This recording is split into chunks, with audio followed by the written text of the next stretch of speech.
Lève ta voix et célèbre sa présence. La la la bo, sa, la,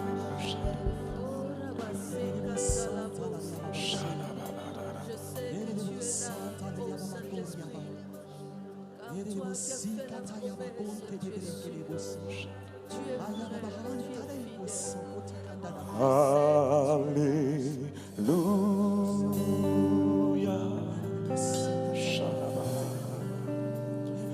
la. Alléluia.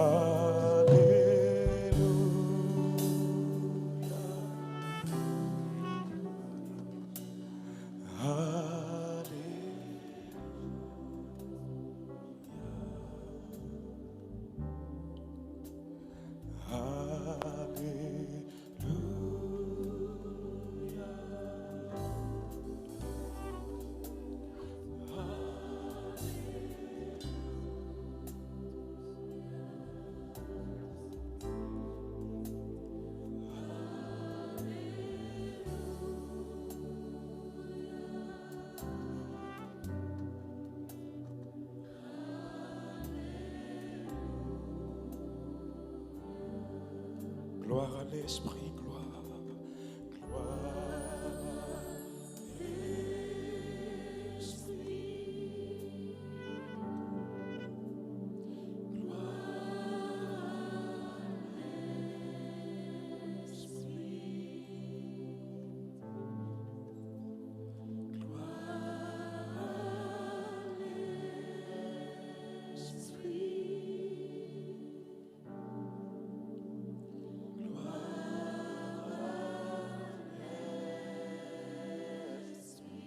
tu es présent, tu es présent,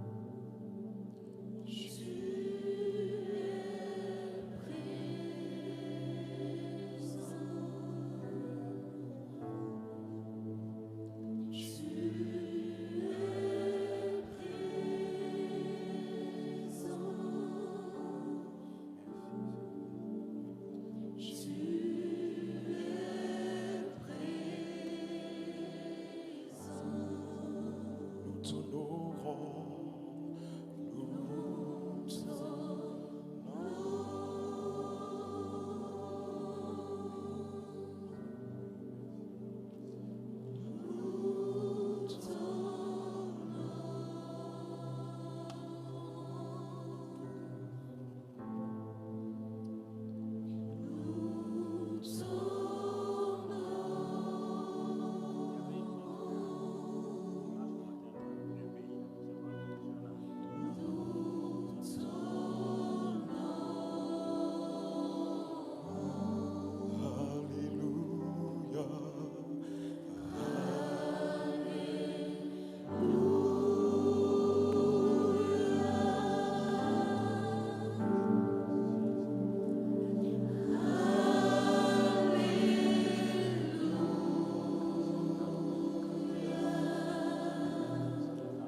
Gloire à l'Esprit, gloire à l'Esprit,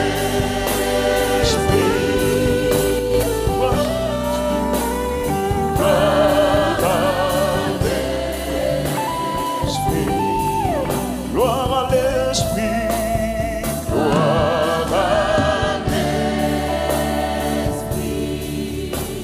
à l'Esprit,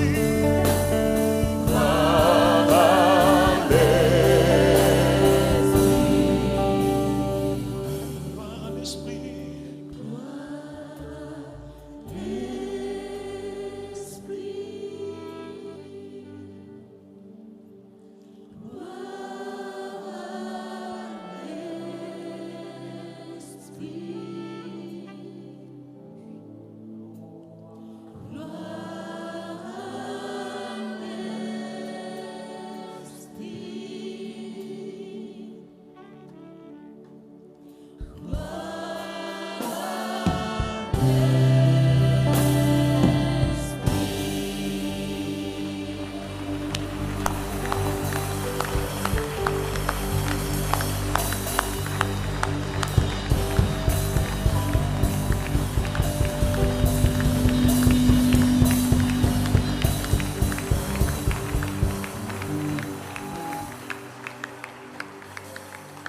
Gloire à Dieu.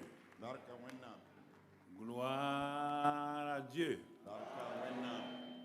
Excellent Père de grâce, Dieu en qui il n'y a aucune ombre de variation. Nous tenons simplement dans la présence de Christ, la seule réalité spirituelle que tu nous as donnée. Et cette réalité spirituelle est notre tout en tout.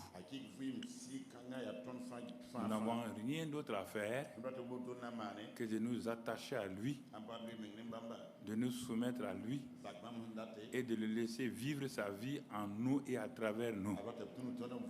C'est pourquoi en ce premier soir du séminaire de Pentecôte,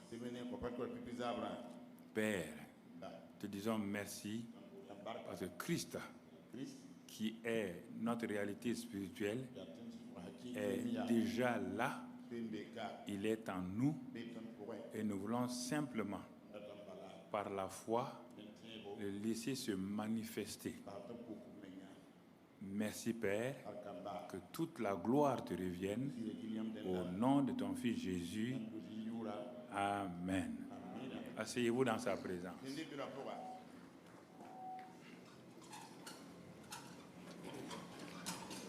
Alors, nous vous accueillons ce soir dans le nom de Jésus-Christ.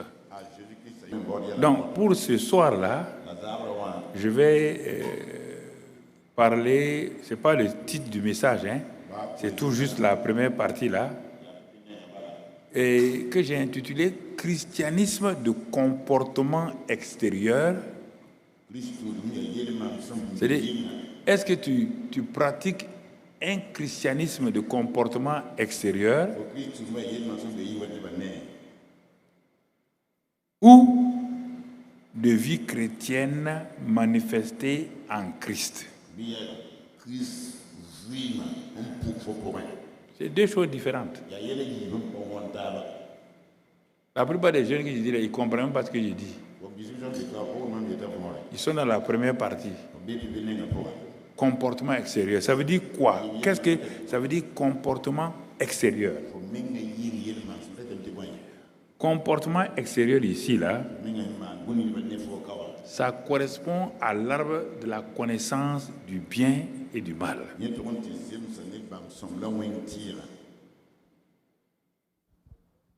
La plupart des ministères sont basés sur l'arbre de la connaissance du bien et du mal.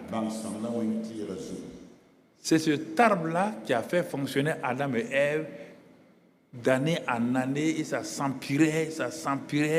Ils voulaient se rattraper, ils faisaient des efforts, mais rien.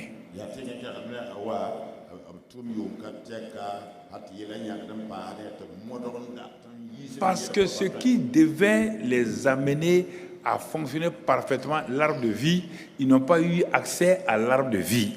Écoutez vous-même.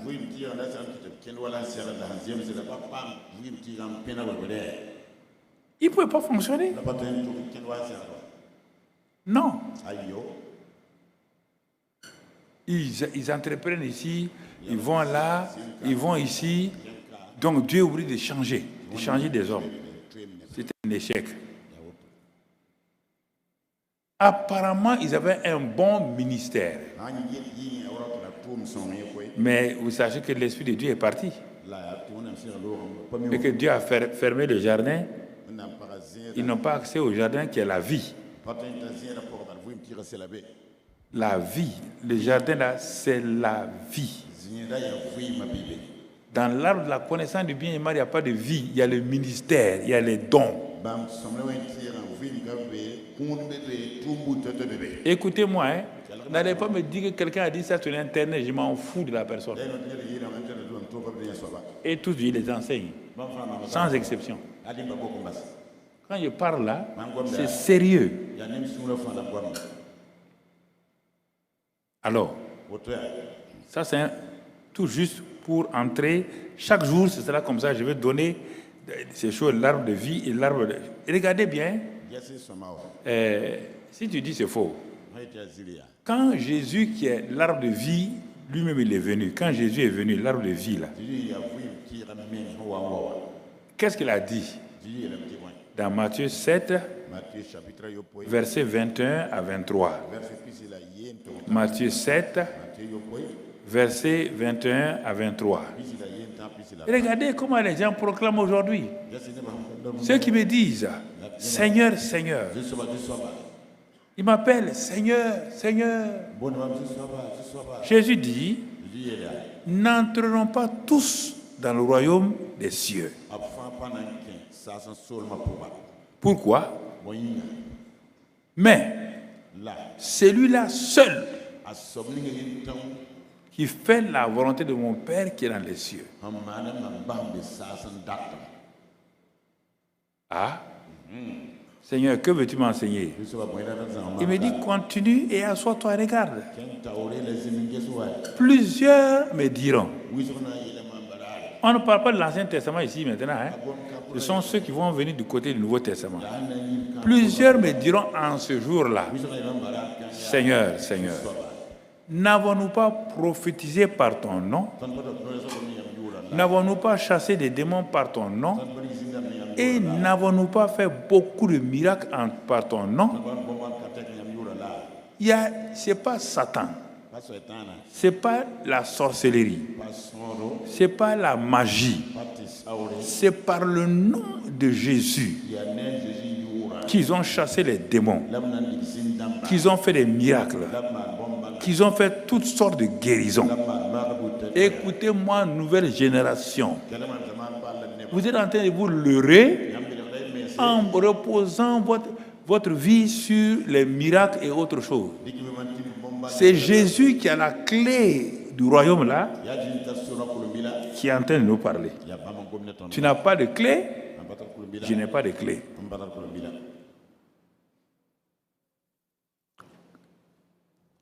Continuons.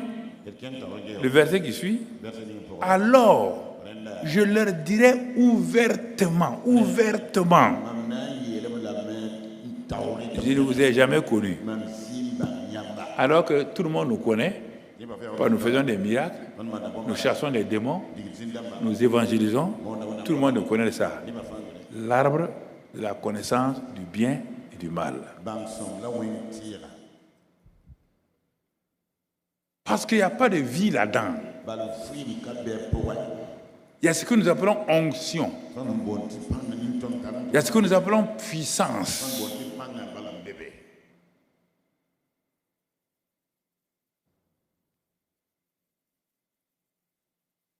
Je ne vous ai jamais connu. Comment Jésus peut s'arrêter? Dire à des gens qui vont à gauche, à droite, chasser les démons, guérir les malades. Et il ne les connaît pas. Il dit qu'il ne les connaît pas. Retirez-vous de moi, vous qui commettez l'iniquité. Vous chassez les démons. Vous guérissez les malades. Les démons n'obéissent pas à vous, ils obéissent au nom de Jésus. Ce n'est pas à vous qu'ils obéissent. Ils obéissent au nom de Jésus. Mais quand les démons ont fini d'obéir là, ils vous regardent maintenant. Et toi là, le nom de Jésus nous a chassés. Et regarde comment tu vis toi-même. Regarde tes relations avec les filles de ton église. Regarde tes relations avec les diacres de ton église. Regarde tes relations avec les membres de ton église. Regarde les relations avec les membres de ta dénomination. Il n'y a pas amour, pas de compassion, pas de reconnaissance, mesquinerie, jalousie. Je ne t'ai jamais connu. Parce que tu n'as pas vécu ma vie, la vie. Et tu as vécu l'arbre de la connaissance du bien et du mal. Mais tu n'as pas vécu ma vie. Je ne te connais pas. Moi, je reconnais ceux qui vivent ma vie. En ce moment-là, ma présence en eux là, va, au fur et à mesure qu'ils font le ministère là, ma présence en eux va sanctifier leur ministère. C'est ma présence Christ là qui purifie tout. Comme ça, les deux vont ensemble. La vie divine par Christ en nous et le ministère, les deux vont ensemble. Écoutons aujourd'hui. Ce n'est pas la peine de discuter. Asseyez-vous et regardez. Est-ce qu'il y a conciliation de ces deux-là dans votre vie personnelle? Je ne dis pas non. Fais des grands séminaires tout autour. Et les gens sont assis dans la salle là. Ils rient de toi. Tu dis telle chose, là, les gars là, laissez-le parler. C'est un beau parleur. Si les gens connaissaient sa vie, ils ne vont même pas l'écouter. Ça sert à quoi? Réfléchissons. J'ai dit ça sert à quoi? Personne n'osera vous dire ça, mais même moi je vais vous le dire. On va vous vanter, on va vous acclamer, on va vous applaudir. Que Dieu me garde de boire ton sang. Allons-y pas à pas. Regardez dans l'Ancien Testament. J'étais en train de méditer. Dieu me dit, l'Ancien Testament là, tu as prêché ça plusieurs fois. Il me dit, mais qu'est-ce qui a fait que Joseph là a pu rentrer dans sa destinée? Il dit, j'ai déjà prêché ça. Il dit non. Reprends encore. Il m'a amené à Genèse 37, où on parle de la postérité de Jacob. Et Joseph n'est pas le premier-né, mais c'est son nom c'est lui qu'on met comme tête de file aîné. Il dit, mais pourquoi? Il dit, tu le sais bien. Lis la suite. Lui et ses frères. Il dit, il y a beaucoup de fils aînés que j'ai déplacés de leur place. J'ai pris un membre de la famille, j'ai mis à leur place. Ils ne savent même pas qu'ils sont plus fils aînés. Ils ne sont même pas au courant. C'est pourquoi on se fatigue avec eux. Hey. Dieu les a déplacés. Dieu a déplacé Ruben, qui est le premier-né. Il dit parce qu'il est monté sur le lit de son père.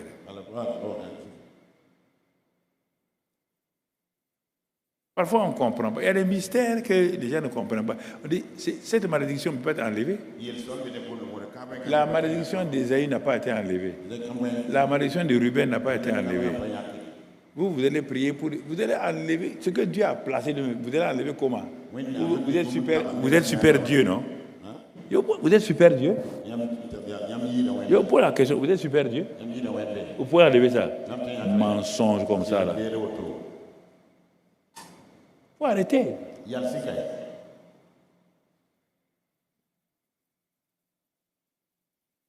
Tu comprends? Il a commencé à lire Genèse 32. Après, il m'a dit d'aller dans Genèse 42. 18. Il dit, qu'est-ce que tu lis là-bas? J'ai dit que Joseph a dit que lui, il craint Dieu. Ah, ah. Ce qui a été dit dans Genèse 32, là, Dieu met l'expression exacte dans la bouche de Joseph par rapport à ses frères. Et si tu ne crois pas, retourne, va dans Acte 7, versets 20 à 23. Acte 7, versets 20 à 23. Et ensuite le verset 10.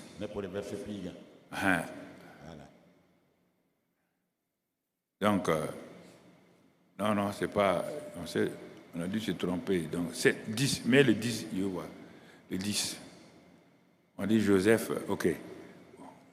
Ils vont corriger eux-mêmes, ok. Joseph, on te parle des qualités de Joseph. Sinon, mets seulement Joseph et tu vas voir les qualités de Joseph qui sortent. Si Joseph, quand on regarde, quand il est arrivé en Égypte là, qu'est-ce qui a fait que Joseph a pu rentrer chez Potiphar? Il rentre comme esclave. Il rentre comme esclave dans une maison.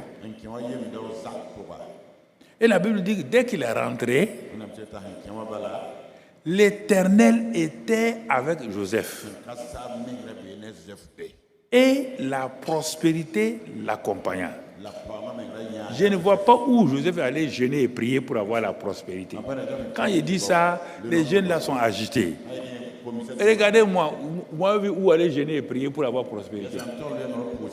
Que l'Éternel soit avec toi et la prospérité t'accompagne.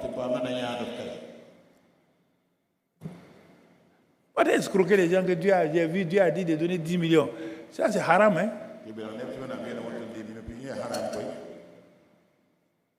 Non. Vous construisez sur la base des choses que vous avez manipulé les gens pour avoir. Ah, que Dieu garde vos têtes.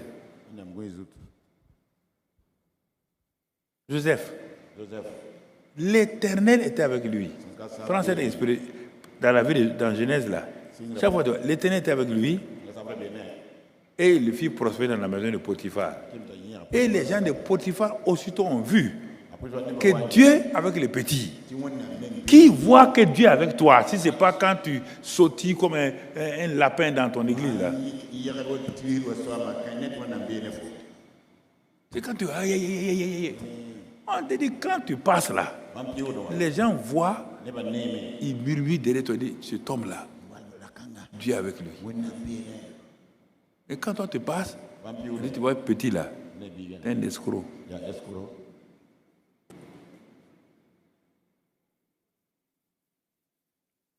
Ce n'est pas un séminaire, hein? C'est un face-à-face. Vous croyez, comme vous êtes pasteur là, Dieu va vous nettoyer, purifier. Non, on va voir ça. Quand on va arriver à Christ la lumière, tu vas comprendre. Christ la lumière, c'est quoi? C'est quoi exactement? Donc, ça c'est l'introduction tout juste de la parole, la communion. Deuxième partie que je dis là, c'est la méditation maintenant. Méditation. Et la méditation est basée sur quelle déclaration? Christ.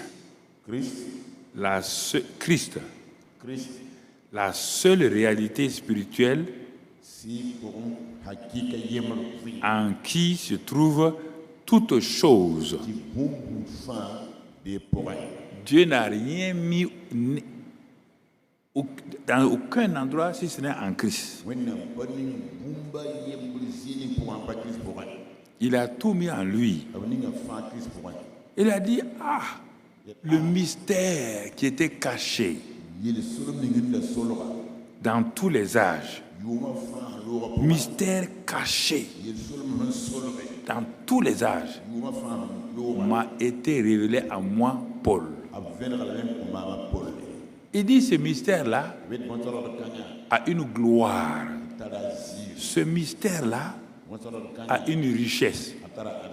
Il dit, ah bon, Paul, quelle est la richesse de ce mystère, de ce fameux Christ dont tu veux parler?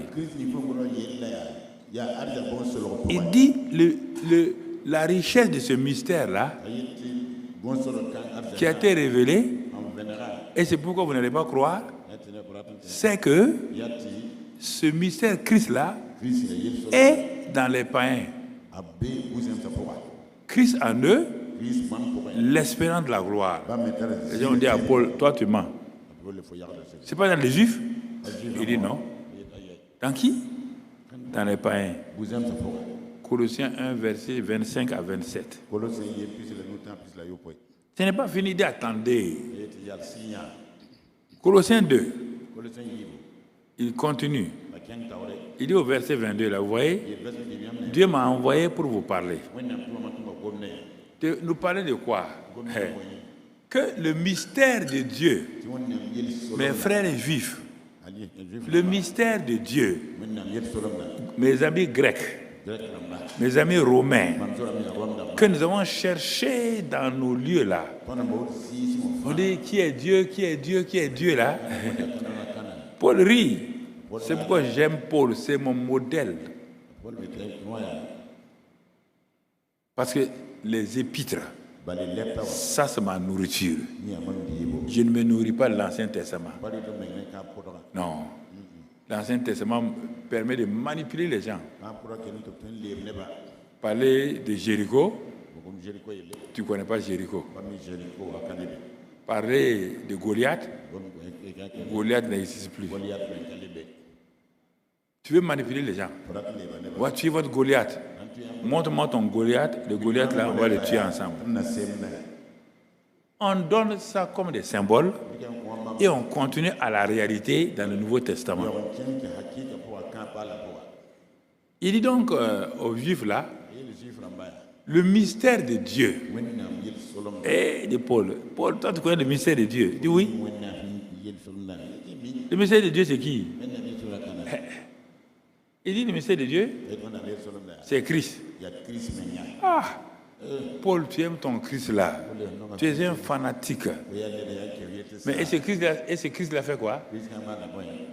C'est en lui que tous les trésors de la sagesse, de la connaissance, tout ce qui doit être connu par les hommes, c'est en lui que Dieu a rassemblé tous ces trésors là.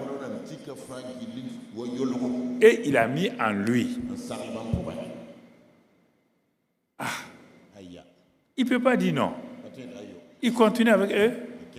Il dit, comme il a mis ses trésors en lui, il dit, n'écoutez pas les philosophies là. Ne vous laissez pas tromper par les philosophies. Pourquoi? Il arrive au verset 9. Verset 9. Et qu'est-ce qu'il dit? Il dit, toute la plénitude de la divinité est corporellement en Christ. C'est en lui que se trouve toute la plénitude de ce que Dieu est. C'est en Christ. Pas dans le Saint-Esprit, en Christ.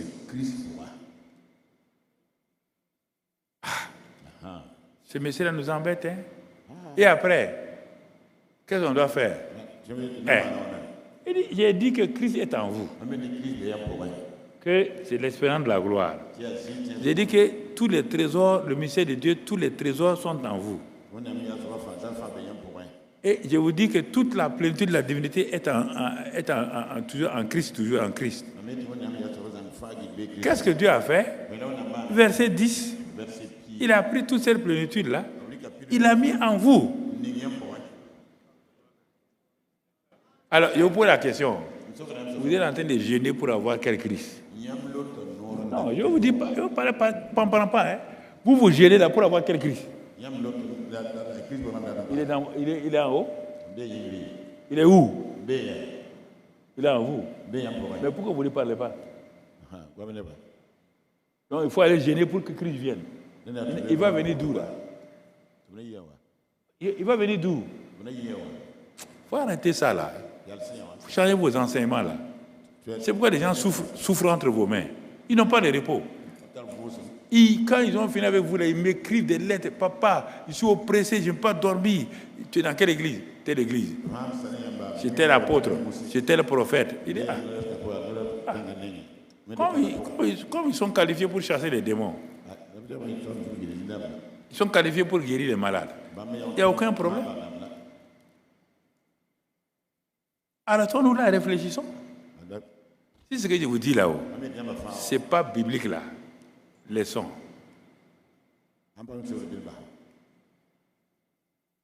Si ce n'est pas biblique là, laissons. Donc vous voyez, comportement extérieur. On est en train de s'occuper des gens. On s'occupe des orphelins. On s'occupe des malades. On s'occupe des infirmes. Chacun a son domaine. Il s'occupe. Mais sans vie. Sans Christ au milieu. C'est pourquoi on est obligé de dire, on veut faire telle conférence, on veut que vous nous aidez avec 5 millions. On veut faire telle conférence, aidez-nous avec ça. S'il y avait la vie, si tu étais conscient de la vie là, la vie amène la réponse à ta conférence financièrement. Tu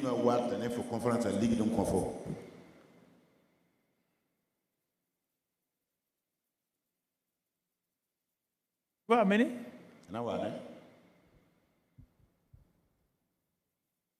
Même pour qu'un chrétien mange, un pasteur mange, il faut que ce soit quelqu'un qui lui donne l'argent.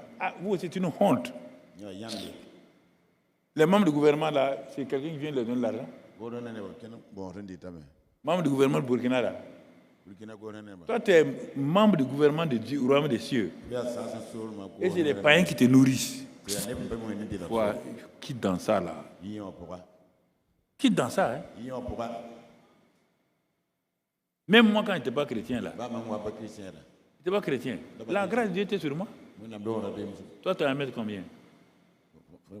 Je mangeais foutou, bonbon, tout. Moi, je mangeais un repas, j'ai 1m95. Toi, tu as combien? Ne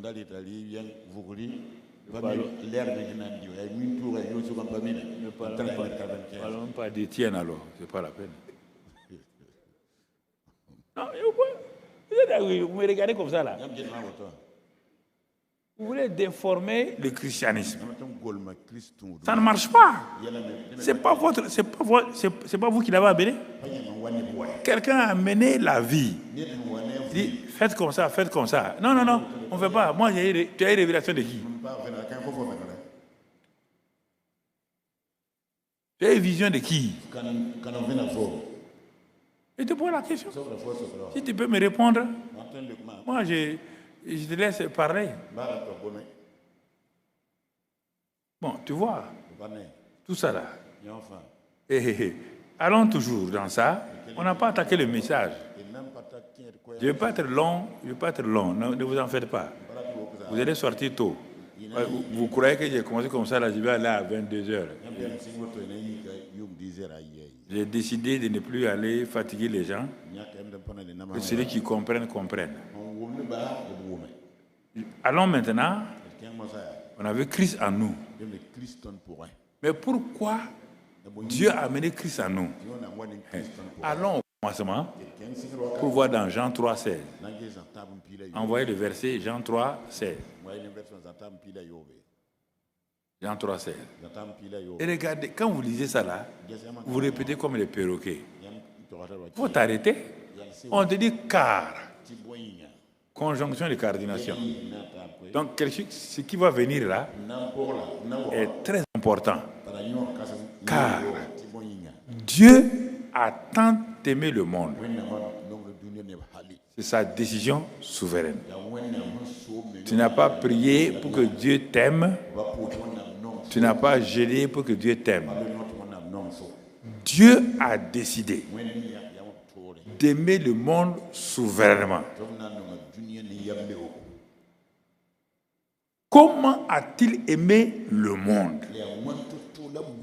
Toi, tu cites le verset, tu pars vite. Arrête-toi. Comment Dieu m'a aimé? Par quel moyen m'a-t-il aimé? Tu n'as jamais réfléchi à ça, hein? Non, Dieu a tant aimé le monde. Non. Il t'a aimé comment? Si tu avais compris ça, là, ta vie serait changée. A tant aimé le monde. Tant aimé. Il a mis son amour au summum. Il n'y avait rien d'autre. Il n'y a pas un autre amour qui peut atteindre cet amour-là. Et qu'est-ce qu'il va faire? Il a regardé autour de lui, au ciel. Il a regardé tout. Mais je vais les aimer comment? Il faut qu'ils sachent que l'amour que je vais utiliser pour les aimer là, c'est l'amour ultime. C'est pas, il n'y a pas quelque chose plus haut que cet amour-là.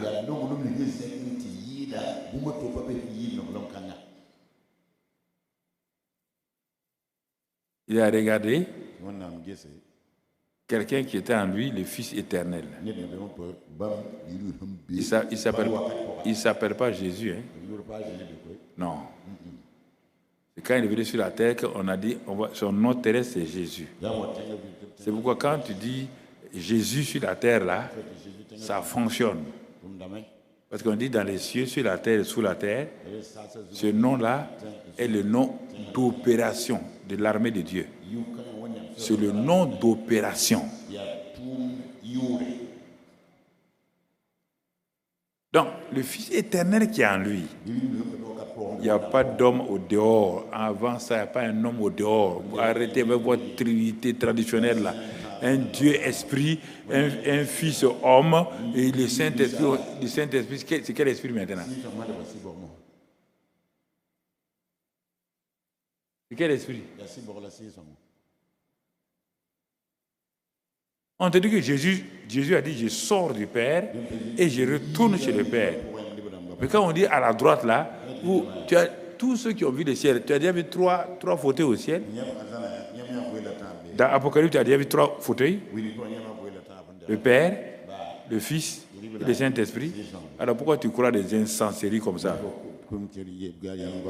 Parce qu'on est parti prendre la Trinité en Inde, venir nous imposer.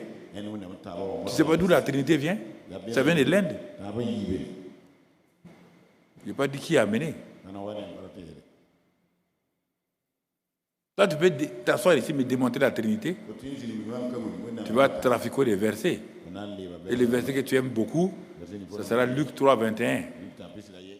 Oui, Jésus a prié, le Fils a prié, le Saint-Esprit s'est ouvert. Le ciel s'est ouvert. Le Saint-Esprit est descendu. La voix du Père a parlé. Ça, c'est Trinité. Une seule personne peut faire tout ça. Je suis là, non? Je parle, non? Je suis 3. Quand on veut enseigner les gens, non, ok, très bien.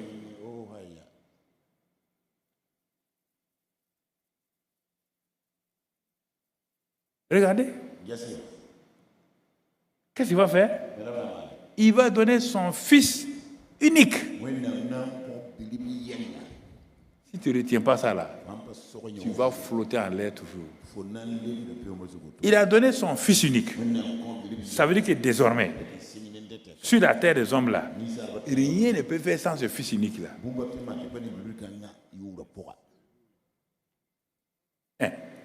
Si ce n'est pas ça qui t'a sauvé, tu veux avoir des bénédictions comment?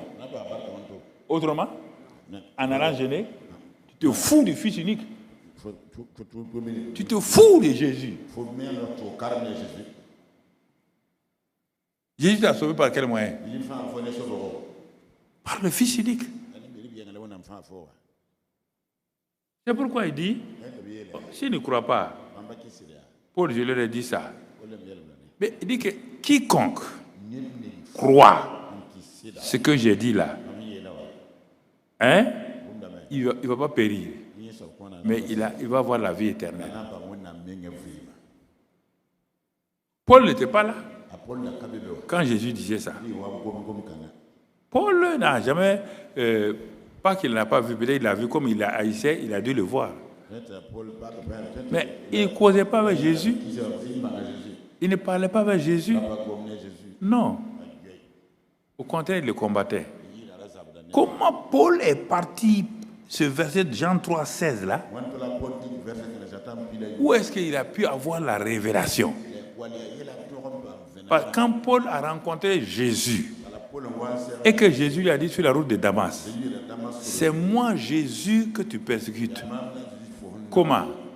Tu es en train de persécuter mes membres. Si tu persécutes les pieds de quelqu'un, c'est la personne que tu persécutes. Si tu persécutes ses pieds, c'est la personne que tu persécutes. Paul dit, hein? Et comment tu t'appelles? Il dit, je m'appelle Jésus de Nazareth. Il est tombé sur ses genoux.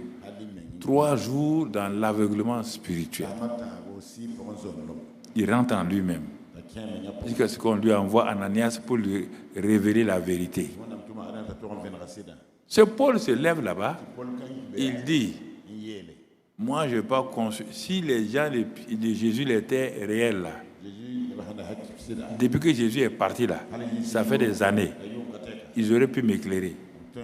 Ils n'ont pas la révélation. Il a pris ses rouleaux, il est parti en Arabie.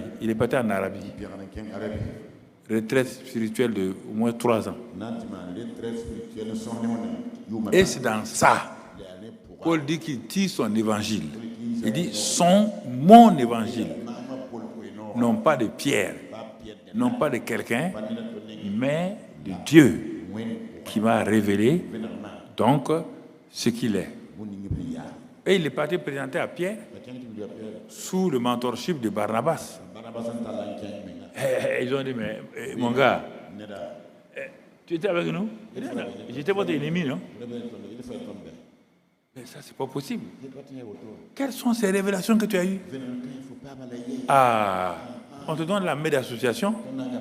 Tu vas ici, vers les païens désormais. Nous, on va là. C'est ça qu'on appelle l'homme de la révélation. Donc, tu comprends? Paul ayant vu cela, et comme Dieu a donné son fils unique là, Paul va venir dans Romains 8, 32. Il dit, il a vu que les gens disaient, ah Seigneur, on est là, on prie, tu ne nous réponds pas. Paul dit, mais vous êtes des insensés quoi. Vous êtes des insensés. Et lui, Dieu, il dit, mais asseyez-vous.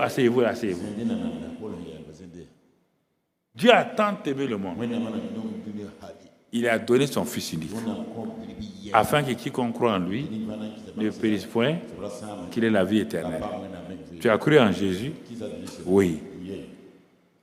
Tu as la vie éternelle? Il dit oui. Tu veux quoi encore? Dieu t'a donné la vie éternelle. La vie éternelle, ce n'est pas une longue vie. Hein? C'est tout ce qui est la nature de Dieu. Tout ce que Christ est. Dieu t'a donné ça. On a vu ça avec Colossiens. Il dit, mon ami, si tu crois ça, je vais t'amener, tu vas voir ce que j'ai dit là. Verset 32 là. Il dit, lui, Dieu, qui n'a pas épargné son propre fils. Quand tu étais païen là, il n'a pas épargné son propre fils.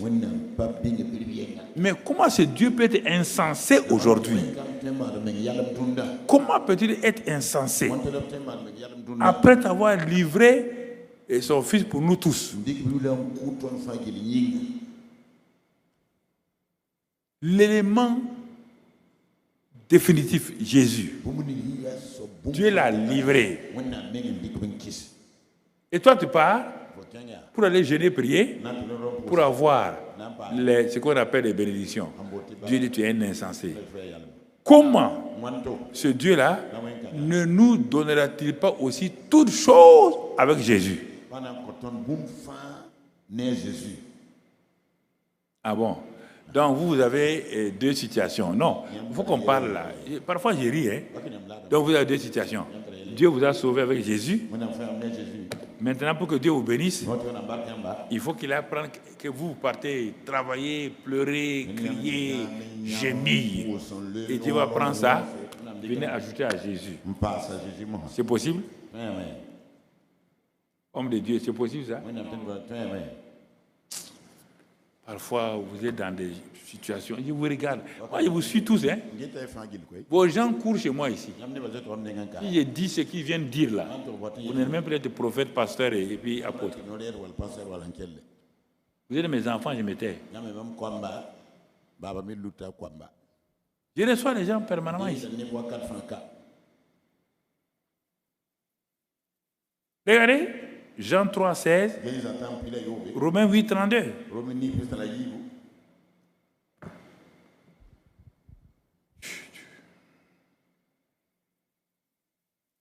Et te dit, allons dans Jean 6, 48. Regardez-le toujours, ce fils-là, le fils maintenant prend la parole. Il prend la parole. Qu'est-ce qu'il dit? Jean 6, 48. Je suis le pain de vie. Je suis le pain de vie. 53. Verset 53. Qu'est-ce qu'il dit maintenant? En vérité, je vous le dis, si vous ne mangez la chair du Fils de l'homme et si vous ne buvez son sang, hein, vous n'avez point la vie en vous-même. Révélation qu'il leur donne, et il croit qu'il dit qu'ils sont des anthropophages. Verset 54. 54. Et qu'est-ce qu'il dit là-bas? Celui qui mange ma chair et qui boit mon sang a la vie éternelle. Nous avons eu la vie éternelle quand nous avons cru en Jésus. On a accepté. Mais Jésus dit maintenant, cette vie éternelle-là se manifeste permanemment. Permanemment. Quand nous prenons la Sainte Seine, ou dans nos maisons, ou partout on est, par la foi, on prend la Sainte Seine. On te dit qu'il est le pain de vie. Et toi, tu manges la Sainte Seine une fois par mois. Bon, si tu ne crois pas, quand tu vas quitter ici, ne mange plus jusqu'au 30 juin. Il ne faut plus manger. Je vais aller sur les croque-morts là, acheter un bon cercueil en or, venir poser ici. Il faut être intelligent. Quelqu'un te dit qu'il est le pain de vie. Celui qui me mange, qui boit, il a la vie éternelle. Il ne mourra pas. Tu dis non?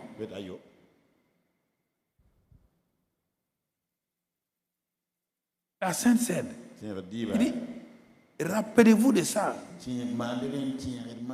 Quand on dit rappeler, on n'a pas dit dans la mémoire. Il dit, pratiquez ça. On nous a mis dans des choses que c'est à l'église, on doit prendre ici. Si tu prends mal, tu vas mourir. Si tu prends mal, tu vas mourir. Si tu prends bien, tu vas vivre. Pourquoi vous laissez tromper par les gens? La Bible dit ça. On dit celui qui mange ça, il a la vie éternelle. Celui qui mange mal, il tombe malade. Et si tu tombes malade, confesse ton péché, continue à manger. Des gens religieux comme ça, religieux. Puis leur femme les suit, coton. Ah, ton mari a dit, ton mari est Dieu, ton mari est Jésus. Et tu dis, mon mari, quitte là. Mais la Sainte Seine, on va prendre. Regarde comment tu marches là. Quand tu marches, on dirait un épervier qui est en train de tomber. Viens manger la Sainte Seine, puis lève-toi, puis on s'en va.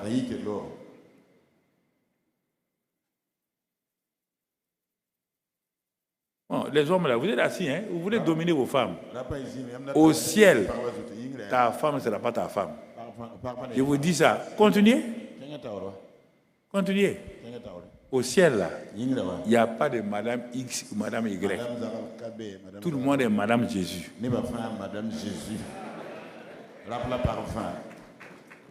On va fatiguer des femmes ici, puis elles se laissent fatiguer. Que mon mari fait ça. Ton mari fait ça. Tu t'arrêtes, tu lui dis, hey, mon gars, tu es sauvé par le sang, je suis sauvé par le sang. Je suis venu, c'est sur la terre que c'est sur ta femme. Donc, si tu veux qu'on marche là, marche selon la parole et on va marcher ensemble. Tu peux me commander ici? Toi, tu veux que moi je fasse pour toi? Tous les deux, on meurt. On va t'appeler. On dit, voyant soldat, voyant tant. Viens prendre ta récompense. Et on ne m'appelle pas. On ne m'appelle pas.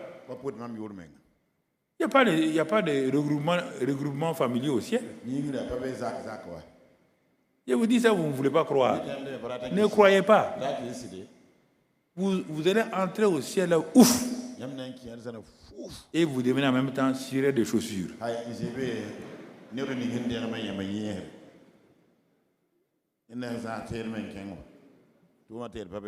C'est quelle histoire? On vous parle, la Bible vous parle, non. Non, doctrine, ta doctrine. Tu es né avec ça. Quand tu es né païen. Tu as amené quelle doctrine? C'est le paganisme. Tu as amené ta doctrine de villageois là pour dominer ta femme.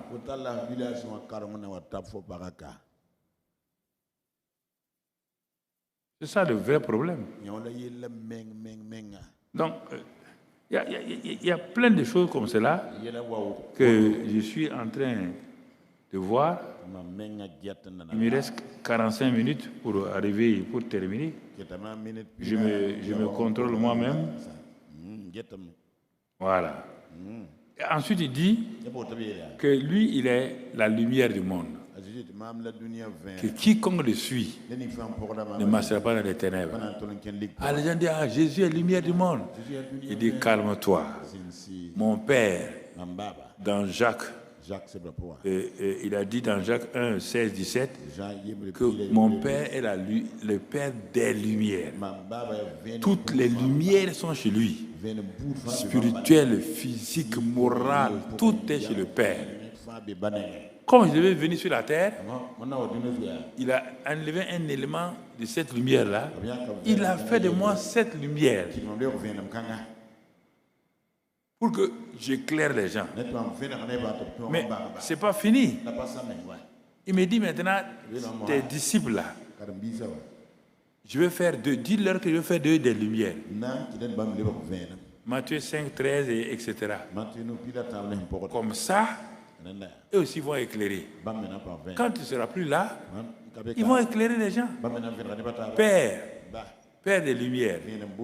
Quand les ténèbres couvraient la terre, Genèse 1, verset 1 et 2, il a envoyé la lumière. C'est le combat comme ça. Il a envoyé la lumière. Les ténèbres sont parties. Jésus partait partout. On dit la Galilée des choses. Donc, ils étaient assis dans les ténèbres. Mais une grande lumière est venue au milieu d'eux. C'est dans Matthieu 4 et les a éclairés. Et il voit une femme, un enfant né dans les ténèbres. Les gens ont parlé de péché. Donc, ils aiment le péché là. Toi, tu pêches, tu crois que le péché est comme Coran. Il a péché. Ses parents ont péché. Jésus dit non. C'est pourquoi alors? C'est pour que la lumière de Dieu soit rendue visible. Ah bon? C'est pour ça qu'il est né aveugle. Il dit oui. Si vous ne croyez pas, il dit mon ami, viens là. Tu sais où se trouve le réservoir de Siloé? Ah, j'ai entendu parler, comme je ne vois pas. Bon, vous, les deux jeunes là, allez avec tel disciple, amenez là-bas. Quand il va arriver, il va plonger sa main dans l'eau là. Dès que l'eau là va arriver à son visage, il va voir.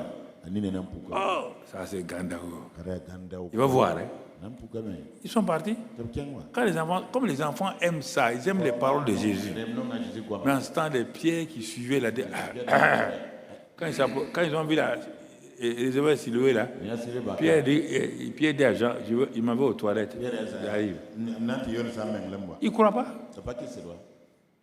Les deux enfants ont mamé. Il dit, papa là, donne-moi ta main. Ils ont mis sa main dans l'eau. Il dit, vous êtes sûr que c'est le réservoir de Siloé? Ils ont dit, papa, ça c'est le réservoir de Siloé. Il a enlevé l'eau. Quand il a fait comme ça, il a vu. Ses parents refusaient à cause de la peur des gens religieux. Plein de gens, vous refusez la parole de Dieu, vous ne voulez pas confronter l'opinion publique. Vous ne voulez pas rencontrer l'opinion des grands. Ce n'est pas tous les théologiens qui sont déformés, certains théologiens déformés. Qui ne croient pas au miracle, qui ne croient en rien. Donc, mes chers amis, ça c'est toujours dans cette introduction-là. Et Jésus dit, c'est moi la sagesse. Moi, la justification, la rédemption et la sanctification. Paul dit, mais c'est lui ça. Écoutez, une autre erreur. Jésus dit, ah Seigneur, il dit c'est Jésus-Christ. Sagesse, il est ta sagesse. Il est ta justice. Il est ta rédemption. Il est ta sanctification. Jésus est. Et c'est Jésus est où? Christ en toi. Tu peux chercher la sanctification là où? Ceux qui parlent de sanctification, ils m'écoutent, ils ne sont pas ici, mais ils m'écoutent. D'abord, dans Hébreux 10, il dit quoi?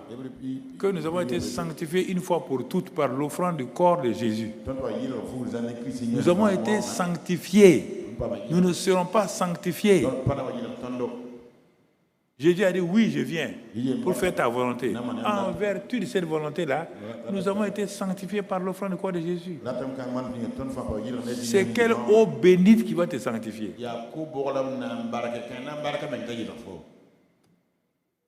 Prends possession de ta sanctification. Christ est ma sanctification. Christ est en moi. Alors je vis dans la sanctification. Christ est ma justice. Il vit en moi. Je vis dans la justice. Pourquoi vous voulez des choses qui viennent de l'extérieur? On te dit que celui qui est en toi est plus grand déjà que celui qui est au dehors. Tu veux les choses du dehors là pour faire quoi? Est-ce qu'il y a une sanctification au dehors, pasteur là? Vous êtes déjà parti geler et puis la sanctification est venue se présenter à vous. Mais voilà. Vraiment. Nouvelle génération, là, il faut vous réveiller. Vous êtes sur un chemin, vous êtes en train de dévier. Vous êtes en train de dévier. Je n'ai pas peur des mots. Hein. Il y a certains qui pensent que non. Vous êtes en train de dévier. Dévier. Jésus dit que lui, il est tout en tous. Tout a été fait par lui. C'est lui qui est tout en tous. Et on avance.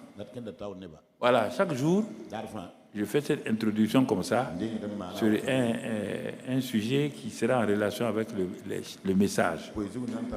Maintenant que j'ai fait cela, je vais commencer le premier message donc du séminaire de Pentecôte. Les deux sont liés. C'est pareil. Hein? Tu vas voir que c'est lié maintenant. Bon, allons-y. Donc, le titre de notre premier message, c'est la prise de conscience de la présence de Christ en nous. C'est le premier message, son titre comme ça. La prise de conscience de la présence de Christ en nous. Tu dois prendre conscience de la présence de Christ en toi. Donc c'est notre premier message qu'on va traiter. C'est important que tu le saches. Genèse 28, verset 16. Faites le titre et vous mettez... Le titre doit être en tout, au-dessus. Donc, vous allez mettre le titre sur quand le message est fini. Genèse 28, verset 16. Ah, mais c'est trop petit. Il faut mettre le séminaire là, il faut mettre plus tard, un peu plus gros. Donc, voilà. Genèse 28. On va aller maintenant. Et pourquoi les gens n'arrivent pas à vivre la conscience, la présence de Dieu en eux. C'est pourquoi on commence dans l'Ancien Testament et on va avancer jusqu'au Nouveau Testament. L'homme qui peut le donner, qu'on peut prendre comme modèle, c'est un homme appelé Jacob.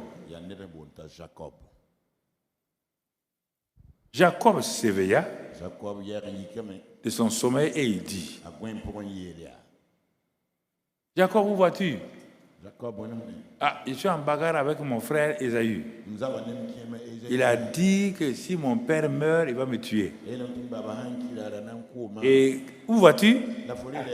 Ma mère m'a dit que son oncle là-bas là, est toujours à Charan.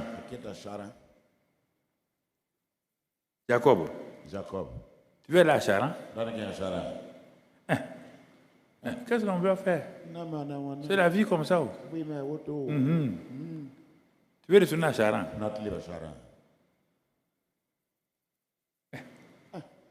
C'est maman qui m'a dit ça. Tu vas faire quoi à Charan? Et maman m'a dit d'aller là-bas. Quand les choses vont changer, il va me rappeler. Donc, ta maman veut tuer Ésaü avant que toi tu viennes ici. Quelle maman insensée. Qu'est-ce que ton papa a dit? Comment tu connais ma maman là? Elle domine Isaac. Quand Isaac a voulu parler seulement, mon fils ne mourra pas, il va aller à Charan. Voilà. Ça te plaît pas, il va aller à Charan. Les femmes bandits comme ça.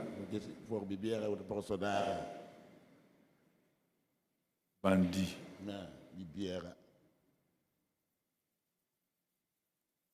Tape ta poitrine devant ton mari. Ça ne se passera pas. Si ton famille, tu es parti.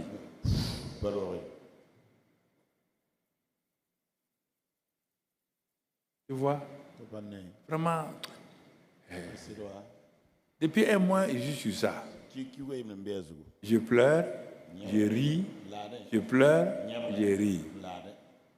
Il dit, Seigneur, qu'est-ce qu'on va faire? Ce séminaire-là, c'est un séminaire spécial.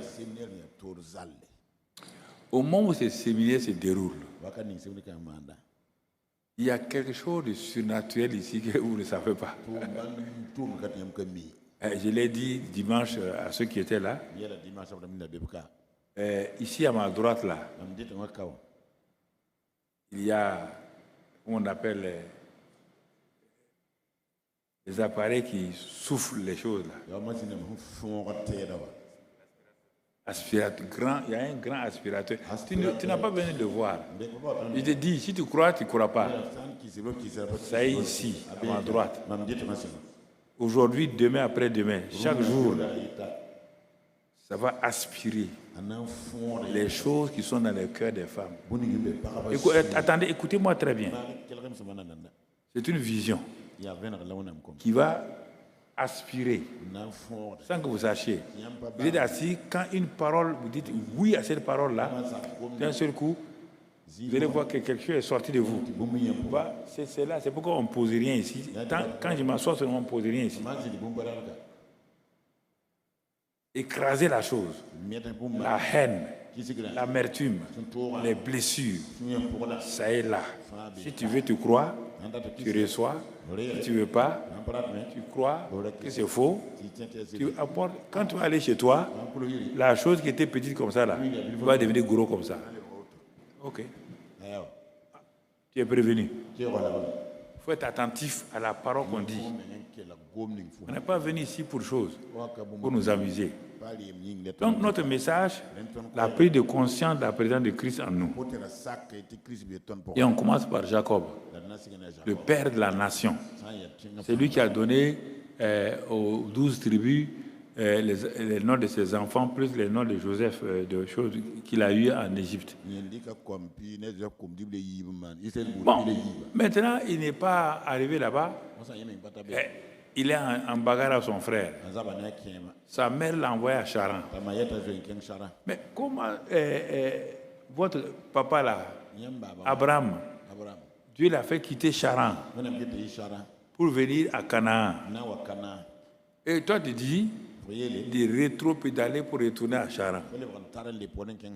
Maman, es-tu intelligente? Que ton fils retourne à Charan, là où il y a des petits fruits, il n'y a pas de résultat, c'est la souffrance. Ok. Il a pris la route de Charan. Mais on va le voir d'une autre manière dans 2 jours. On va le voir d'une autre manière dans 2 jours.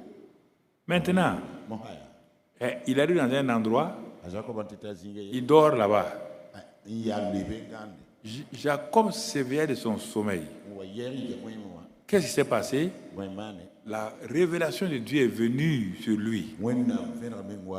Il a vu dans son songe Dieu au sommet, une échelle qui descendait sur le sol, échelle sur laquelle les anges montent et descendent. C'est ça, la relation entre le ciel et la terre. La relation entre le ciel et la terre, c'est par l'échelle qui est Jésus. Sans ça, il n'y a rien. C'est l'échelle Jésus. C'est cette échelle qui peut atteindre le sommet là-bas et qui peut descendre sur la terre, atteindre les hommes. C'est lui qui atteint Dieu, il atteint les hommes. Donc Dieu nous montrait déjà que la seule réalité spirituelle, ça sera Jésus. Mais comme on ne connaît pas son nom, il est représenté par une échelle. Donc quand il s'est éveillé, et il dit, certainement, comment les gens peuvent prononcer des mots puissants comme ça et continuer leur route? Il y a trop de chrétiens insensés. Dieu veut les arrêter. Je dois aller là.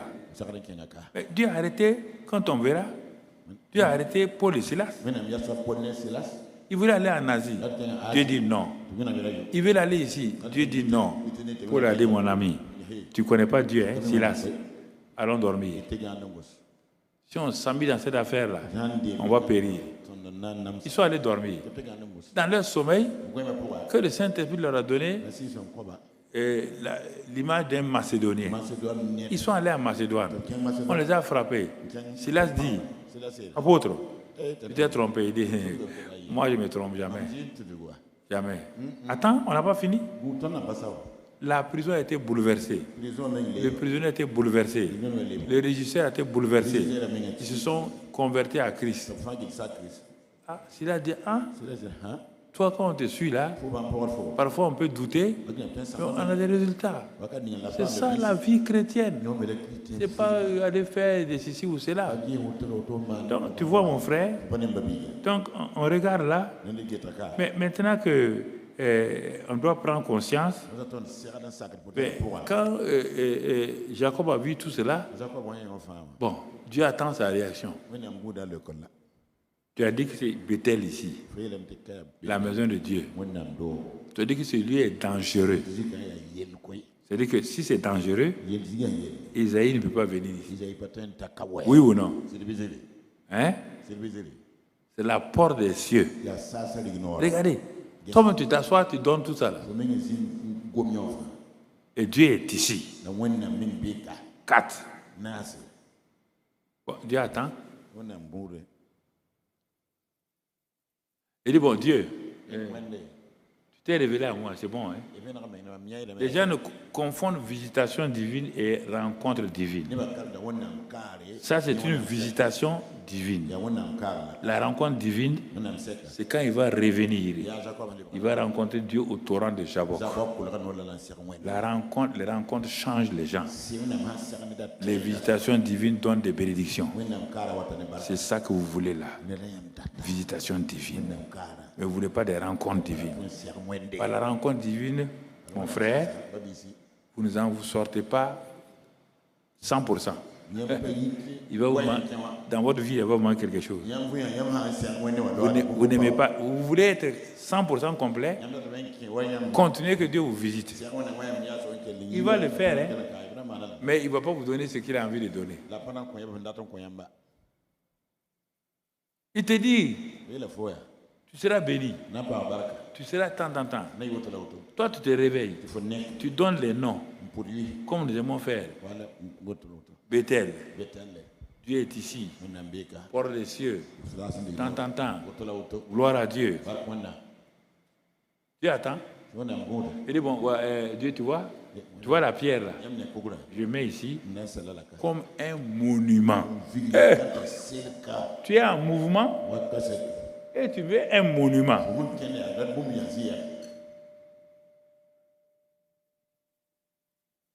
Dieu dit, tu m'offres quoi? Il dit, le caillou là-haut, c'est un monument. Donc, tu veux faire quoi? Dieu, maman, si je n'obéis pas à maman là, je vais entendre des cris, des cris. Moi, je ne vais pas entendre des cris. Donc, Dieu dit, tu vas aller. Il dit, oui, je vais aller. Ne t'inquiète pas. Un jour, je reviendrai. Et on va se parler. Dieu dit, bon, un jour tu reviendras. La parole de ta maman peut te ramener ici. Il dit, Dieu, tu vois, je vais te dire une chose. Moi là, mon cœur est bon. Je vais te donner 10 000 offrandes. Tu veux corrompre Dieu? Je vais te donner 10 000 offrandes. Dieu dit, ah bon? Tu es au sérieux? Ah, je suis au sérieux. Hein? Il est parti. 20 ans. Il va souffrir entre les mains de Laban. 20 ans de vie inutile pour beaucoup d'entre vous. Vous souffrez entre les mains de Satan. Ce qu'il a vécu là-bas, là, ce n'est pas la vie spirituelle. C'est l'escroquerie pure et simple. Il est tombé sur un oncle escroc qui dit quelque chose aujourd'hui, qui change demain. Qui dit quelque chose aujourd'hui, qui change demain. À la fin, les enfants de Jacob, il a accumulé des femmes. Il dit, hey, tu connais notre papa là? Si on reste ici, on va vivre dans la misère pendant longtemps. Un jour que Laban dormait, il a ramassé les gens pour fuir. Et Laban connaît la région. Laban l'a poursuivi, l'a rattrapé. Heureusement que Dieu a dit à Laban, ne touche pas mon serviteur. Hein. C'est ça qui a sauvé Jacob. Il dit, mais si toi tu dis que ton Dieu est vrai, mais pourquoi vous avez volé mes fétiches?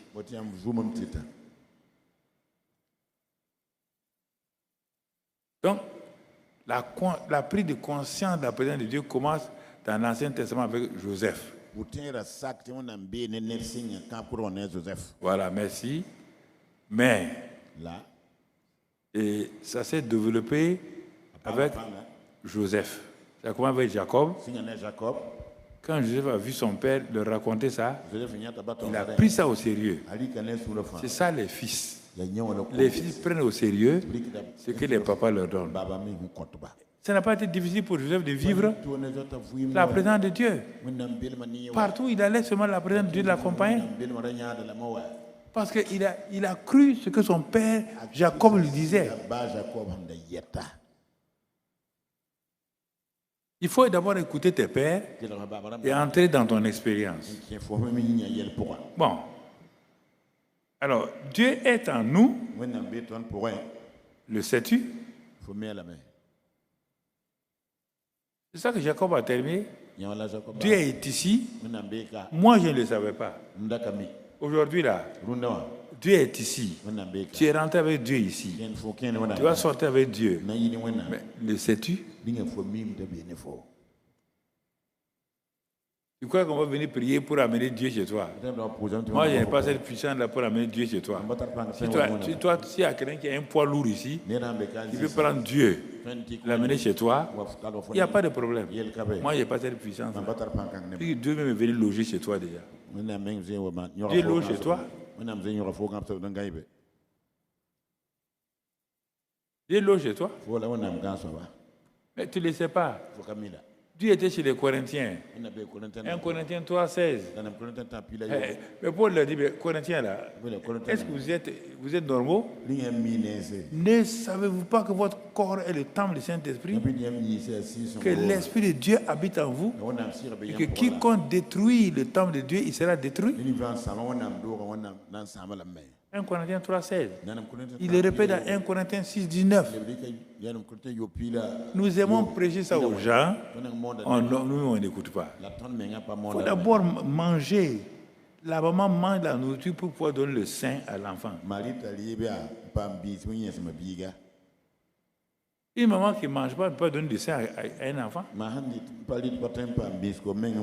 Les gens sont toujours prêts à avoir un message pour donner le message aux gens.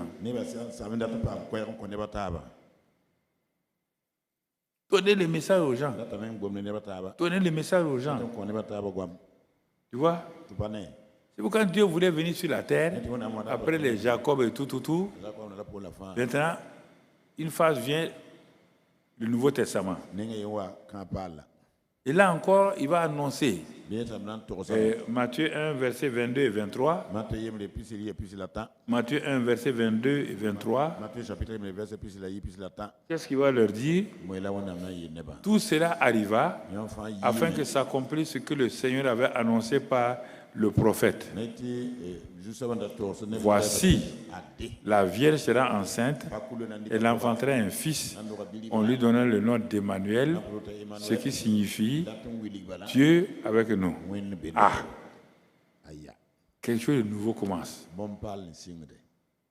C'est Dieu même qui vient faire annoncer par Gabriel. Il dit tout ce que vous avez vécu là, les Jacob, les Joseph, autres là, vous allez commencer une nouvelle étape. Ça commence par qui encore? Toujours Dieu avec vous. Je ne fais rien sans que je sois là. Je vous envoie un fils que la Vierge va enfanter. Il s'appellera Emmanuel, Dieu avec vous.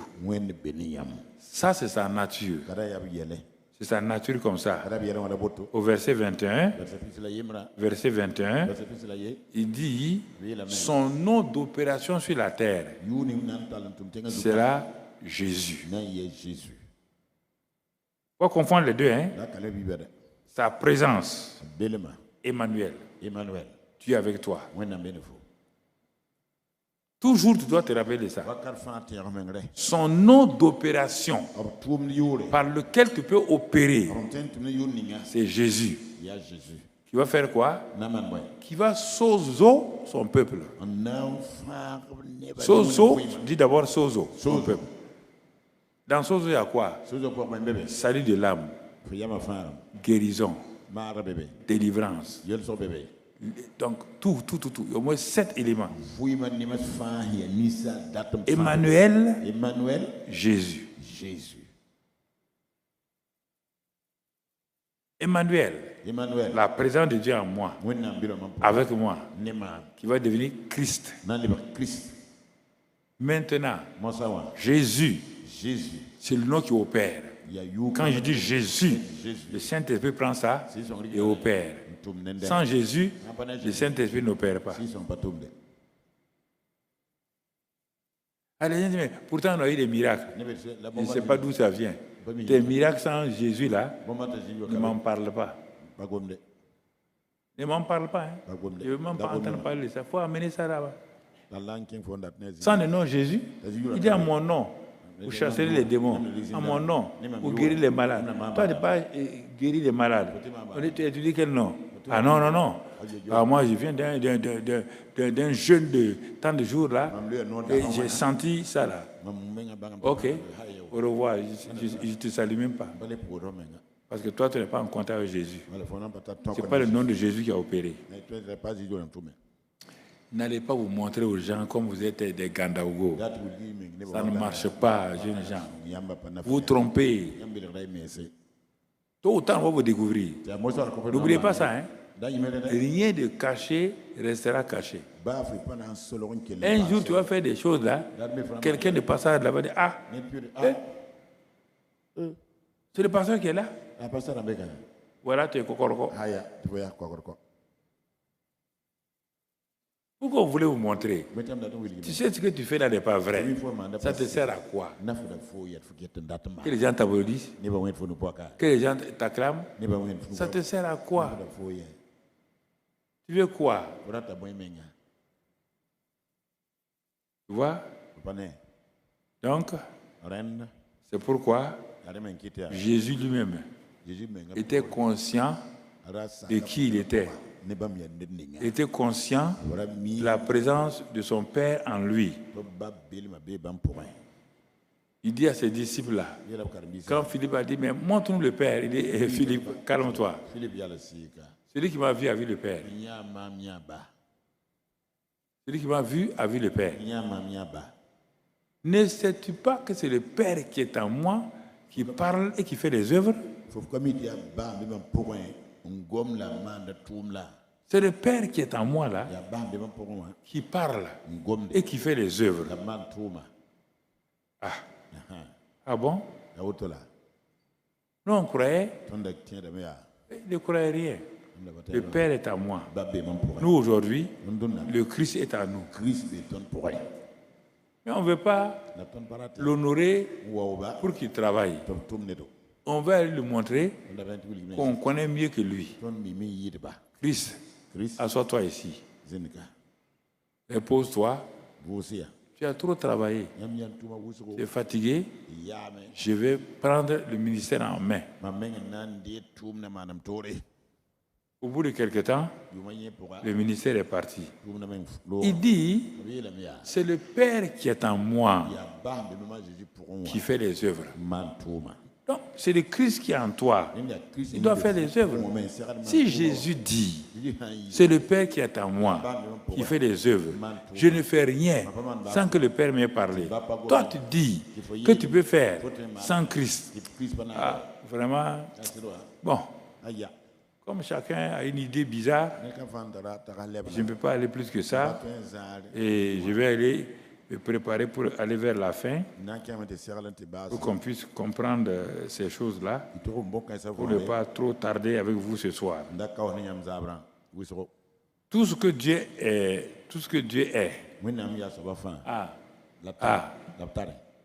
peut, veut, mon frère, se trouve en Christ. Il n'y a rien ailleurs. Il ne faut pas te vanter. Dieu ne te prendra pas toi. Tu n'es pas l'intermédiaire. Il y a un seul médiateur entre Dieu et les hommes. C'est qui? C'est toi? C'est qui? Christ. Un seul médiateur. C'est Christ.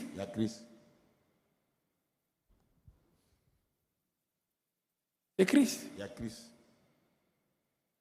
Je ne suis pas son médiateur de Dieu. C'est Christ. On ne veut pas écouter ça. On veut montrer que nous aussi, tu as quoi? Et Dieu fait, tu es parti. Tu n'as rien, je n'ai rien, sauf Christ. La seule réalité spirituelle que Dieu nous a donnée. C'est la seule réalité.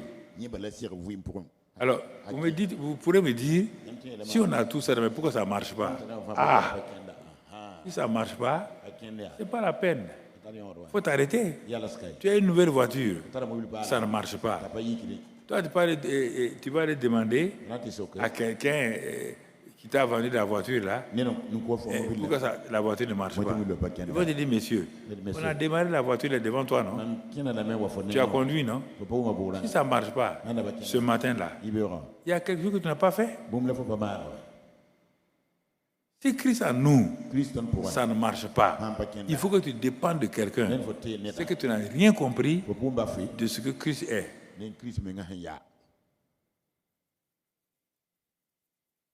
Ce que Christ est. faut pas aller vous promener, être des importateurs de démons des pays côtiers pour envoyer au Burkina. Tu comprends? Vous n'êtes pas commerçant, commerçante d'importation des démons côtiers pour venir nous fatiguer ici. Il n'y a pas Mami Wata ici. Il n'y en a pas. Mami Wata est un démon des pays côtiers. Tu n'as pas de mer. Si tu amènes Mami Wata dans tes 44 degrés, il meurt d'asphyxie.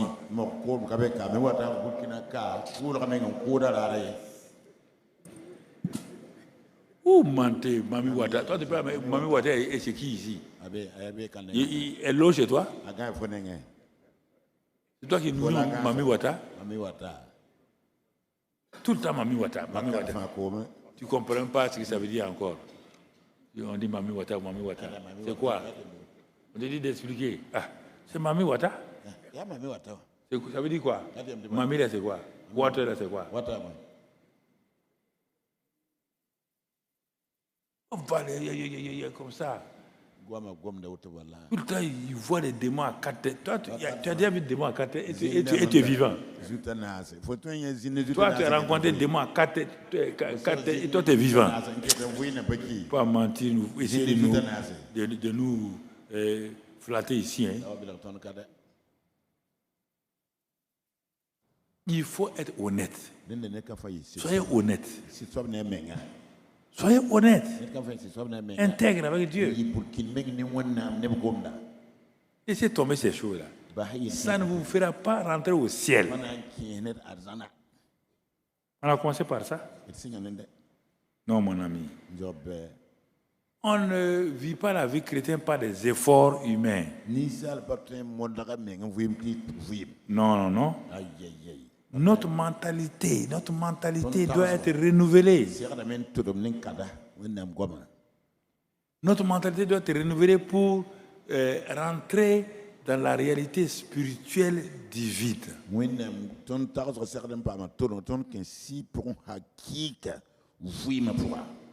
Le Christ en nous. On doit développer ta Christ. Quand je me lève le matin, merci pour ta présence, ma justice, ma rédemption, ma puissance, ma vie. Tout ce que Christ est là. C'est ça que je dis. Je le remercie et je m'écris: loué soit l'Éternel, je suis délivré de mes ennemis. Toi, tu te lèves déjà. Combat dans ton lit. Hey, c'est quel combat là-bas?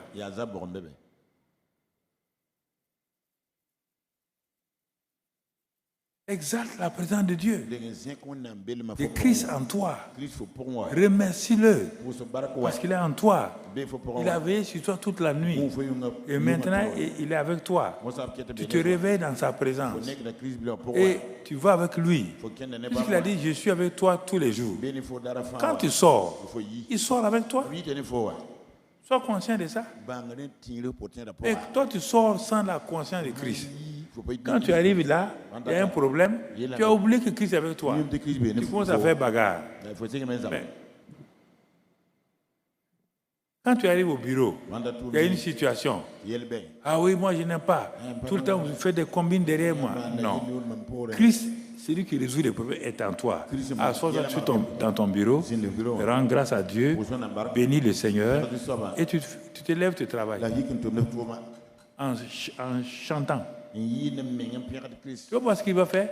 Le Christ qui est en toi là, comme tu es en train de le louer là, il va commencer à agir. Ce n'est pas des murmures que tu vas agir. Tu comprends? C'est pourquoi, et autre chose, pourquoi on ne réalise pas la présence de Dieu, c'est que la plupart des sens spirituels des chrétiens, des hommes de Dieu ne fonctionnent plus.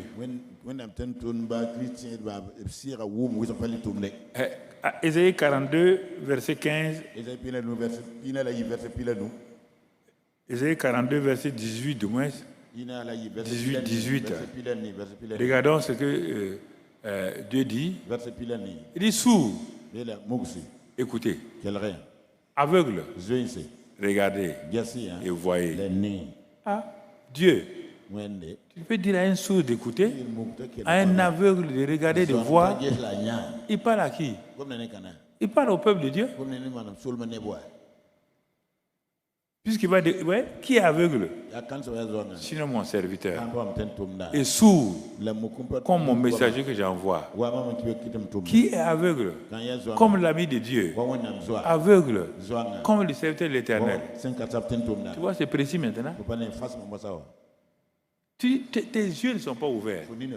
Tes sens spirituels ne sont pas ouverts. Tu es sourd. Tu es muet. Tu es aveugle aux choses spirituelles de Dieu. Tes yeux naturels voient. Mais mon frère, les disciples d'Emmaüs, Jésus leur a dit que dans 3 jours, il va ressusciter.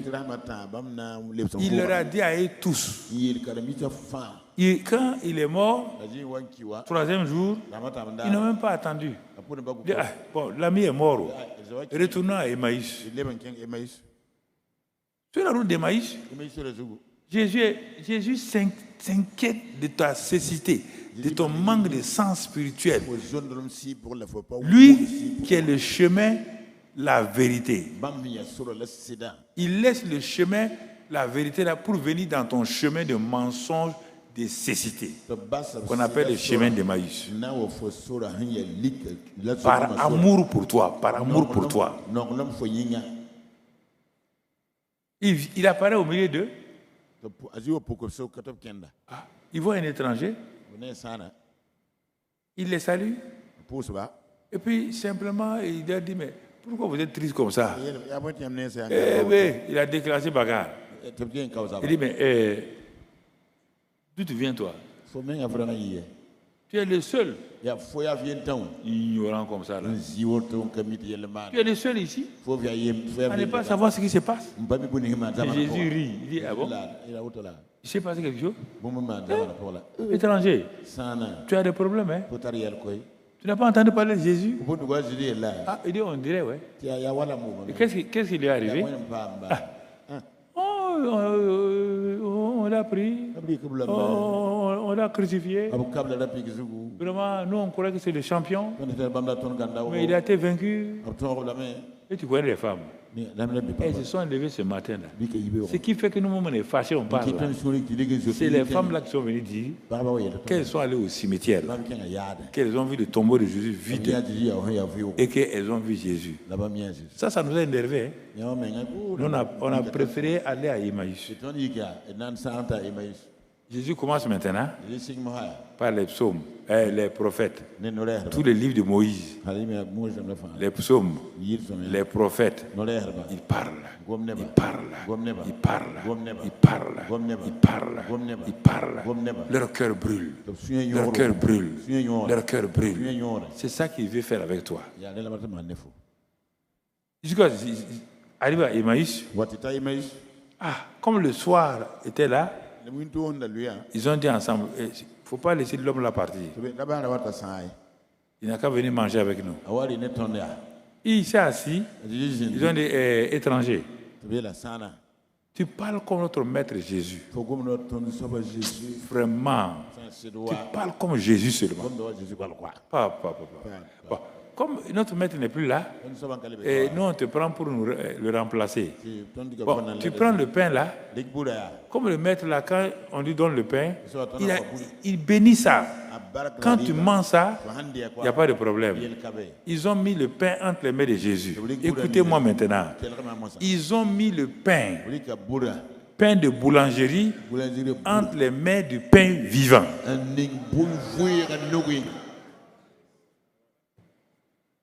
Quel pain ils veulent? Jésus a dit, je suis le pain de... Ils prennent le pain de boulangerie, ils mettent entre les mains de Jésus. C'est ça que tu veux tout le temps? Tu prends les choses mortes, tu veux que Jésus les vivifie. Jésus dit, bon, ok. Ils sont là, ils regardent.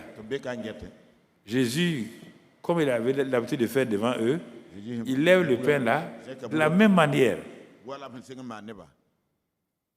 Et il parle. et il rompt le pain.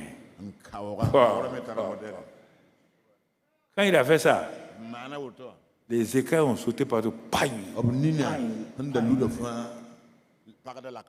Et quand ils ouvrent leurs yeux, Jésus n'était plus là. Le pain de vie est parti. Il reste entre leurs mains le pain de la boulangerie. Qui est fou pour manger le pain de la boulangerie? Quand le pain de vie part, tu manges le pain de boulangerie. La faim est arrêtée. Ils ont mangé.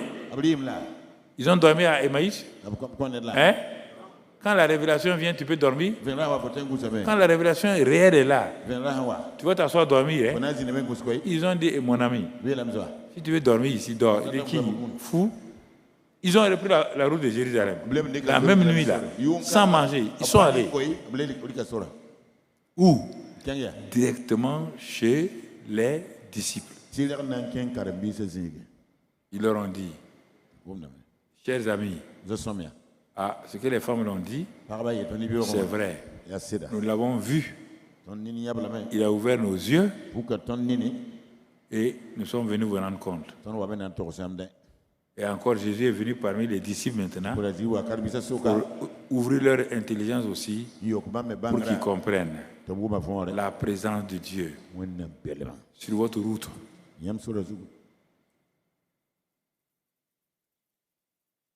Amène une transformation. Amène une transformation. Et change la vie des gens. Donc quand vous êtes dans l'ignorance, vous ne verrez jamais la présence de Dieu.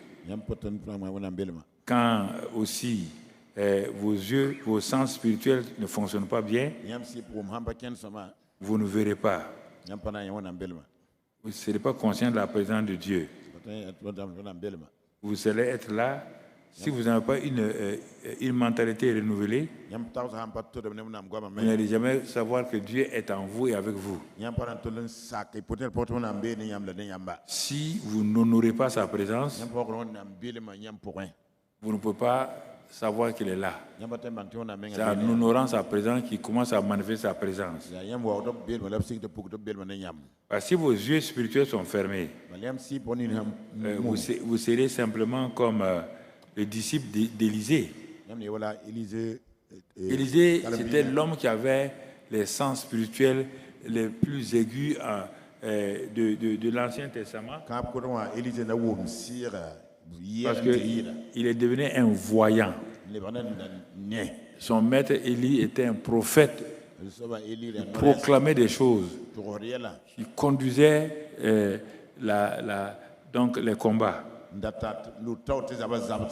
Mais quand il partait, il a dit à Élisée, si tu veux voir partir, tu vas devenir un prophète voyant. Il ne faut pas mentir que vous avez vu quelque chose alors que vous l'avez vu parce que vous n'avez pas mangé à midi, vos yeux tournent là.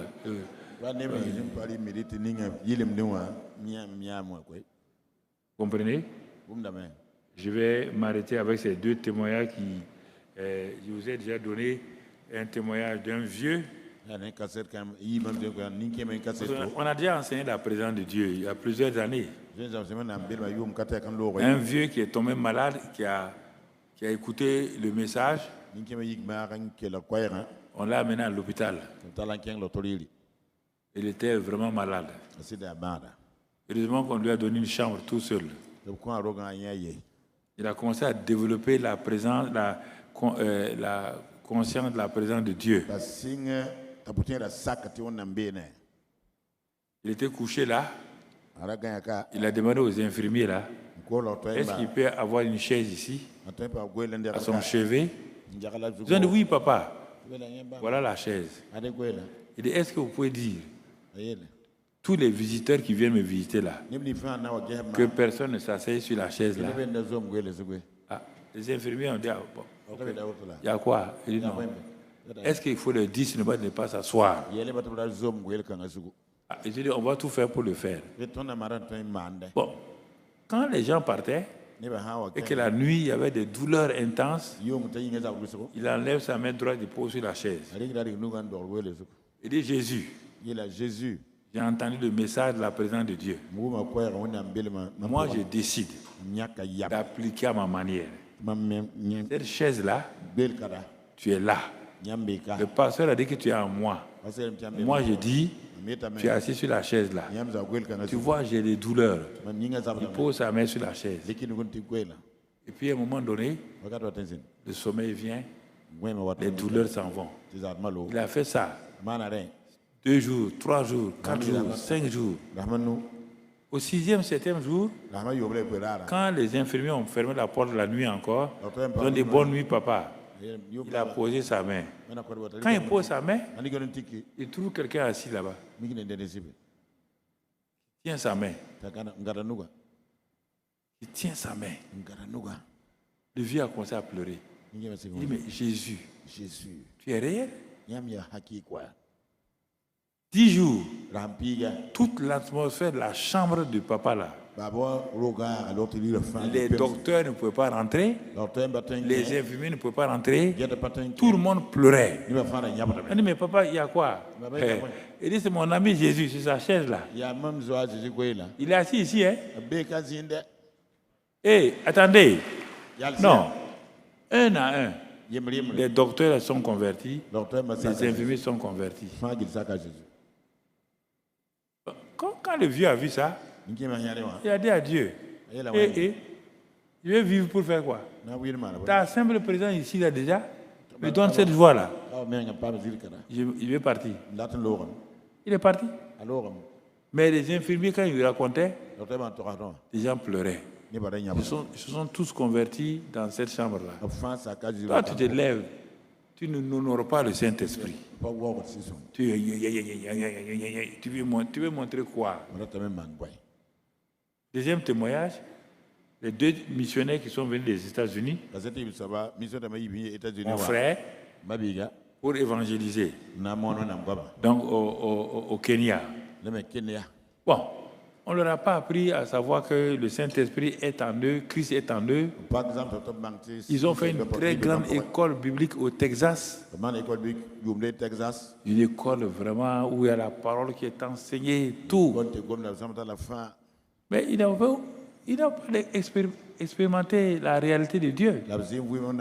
Ils ne savent pas que Christ est une réalité spirituelle. Ils sont venus. Ils sont allés voir le chef de village.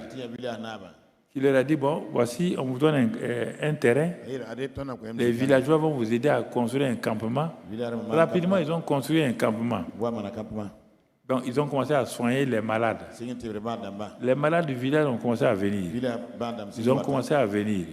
Ils les soignaient et les malades du village sont contents. Au bout de 6 mois, les gens ne venaient plus à la mission. Ils sont allés voir le chef.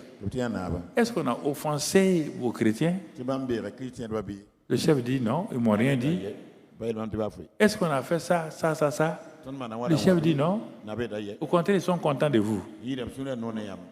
Mais ils m'ont dit que depuis 6 mois là, maintenant, ils ne peuvent pas dormir dans leur maison. Les esprits du village là se sont révoltés. Viennent les maltraiter la nuit, les harceler, et ils ne peuvent pas dormir. Donc, ils ont décidé de ne plus aller à la mission. La mission est là-bas avec des pasteurs qui ne sont pas conscients de la présence de Dieu, qui ne savent même pas que Christ est réel. Ils ont appris des grandes doctrines, ils sont venus. Mais quand le chef les a appelés, dire aux deux missionnaires là, voilà ce que les villageois ont dit. Qu'est-ce que vous dites? Votre Dieu peut faire. Les 2 jeunes étaient arrêtés. Pas de solution.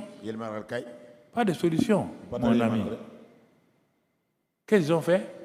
Ils ont ramassé leurs bagages, retourné aux États-Unis. Donc, vous voyez, un vieux. On a dit la présence de Dieu est là. Il n'a pas ouvert une Bible pour faire étude biblique. Si ce que l'homme l'a dit, que la présence de Dieu est là, moi, je mets une chaise. Je vais voir si c'est vrai ou pas. Il a eu ça. Et ils ont étudié. Ils sont venus. Ils sont bloqués. Ils ne se mettent pas à genoux pour dire à Dieu, oh Dieu, pardonne-nous.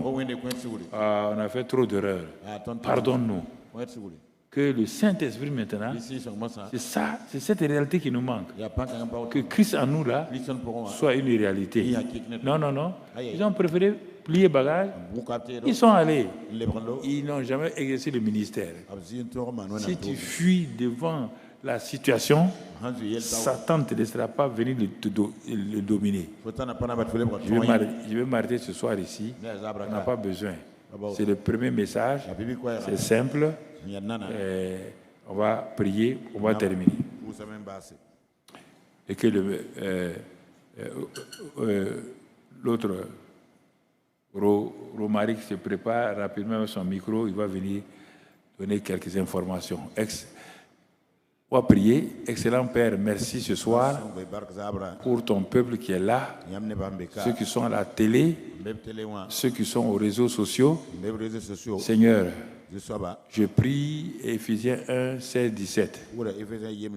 Ouvre nos yeux de notre cœur. Illumine les yeux de notre cœur pour que nous voyions la réalité spirituelle de Christ en nous. Donne-nous de prendre ça au sérieux, d'aller de l'avant, de glorifier ton nom. Père, que chacun ait soif de cette réalité-là. Parce que ce que nous faisons là, c'est beaucoup de comportements chrétiens extérieurs. Mais ce n'est pas la vie de l'Esprit en Christ qui est en nous.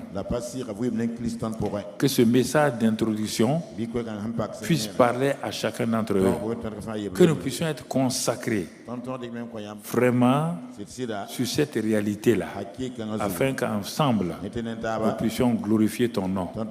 Merci Père, parce que c'est ça qui va nous faire avancer dans notre vie personnelle et dans notre ministère. Les deux seront joints ensemble. Et le Saint-Esprit prendra plaisir à nous conduire, à nous diriger, à nous faire progresser. Merci Père, au nom de Jésus. Amen. Amen. Amen.